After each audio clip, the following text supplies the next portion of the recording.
योत्स्यमानान्वेक्ष्यहन् य एतेत्र समागता धार्तराष्ट्रस्य दुर्बुद्धेर्युद्धे प्रियचिकीर्षव। भावार्थ, मुझे उन लोगों को देखने दीजिए जो यहाँ पर धृतराष्ट्र के दुर्बुद्धि पुत्र दुर्योधन को प्रसन्न करने की इच्छा से लड़ने के लिए आए हुए हैं। तात्पर्य यह सर्वविदित था कि दुर्योधन अपने पिता धृतराष्ट्र की सांठगांठ से पापपूर्ण योजनाएं बनाकर पांडवों के राज्य को हड़पना चाहता था। अतः जिन समस्त लोगों ने दुर्योधन का पक्ष ग्रहण किया था वे उसी के समान धर्मा रहे होंगे। अर्जुन युद्ध प्रारंभ होने के पूर्व यह तो जान ही लेना चाहता था कि कौन कौन से लोग आए हुए हैं, किंतु उनके समक्ष समझौता का प्रस्ताव रखने की उसकी कोई योजना नहीं थी। यह भी तथ्य था कि वह उनकी शक्ति का जिसका उसे सामना करना था अनुमान लगाने की दृष्टि से उन्हें देखना चाह रहा था। यद्यपि उसे अपनी विजय का विश्वास था क्योंकि कृष्ण उसकी बगल में विराजमान थे।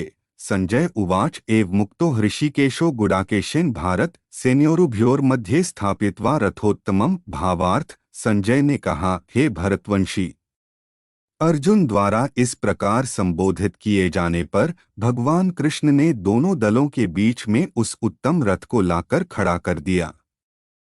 तात्पर्य, इस श्लोक में अर्जुन को गुडाकेश कहा गया है। गुडाका का अर्थ है नींद और जो नींद को जीत लेता वह गुडाकेश है। नींद का अर्थ अज्ञान भी है। अतः अर्जुन ने कृष्ण की मित्रता के कारण नींद तथा अज्ञान दोनों पर विजय प्राप्त की थी। कृष्ण के भक्त के रूप में वह कृष्ण को क्षण भर भी नहीं भुला पाया क्योंकि भक्त का स्वभाव ही ऐसा होता है। यहाँ तक कि चलते अथवा सोते हुए भी कृष्ण के नाम रूप गुणों तथा लीलाओं के चिंतन से भक्त कभी मुक्त नहीं रह सकता। अतः कृष्ण का भक्त उनका निरंतर चिंतन करते हुए नींद तथा अज्ञान दोनों को जीत सकता है।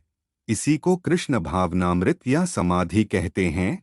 प्रत्येक जीव की इंद्रियों तथा मन के निर्देशक अर्थात ऋषिकेश के रूप में कृष्ण अर्जुन के मंतव्य को समझ गए कि वह क्यों सेनाओं के मध्य में रथ को खड़ा करवाना चाहता है।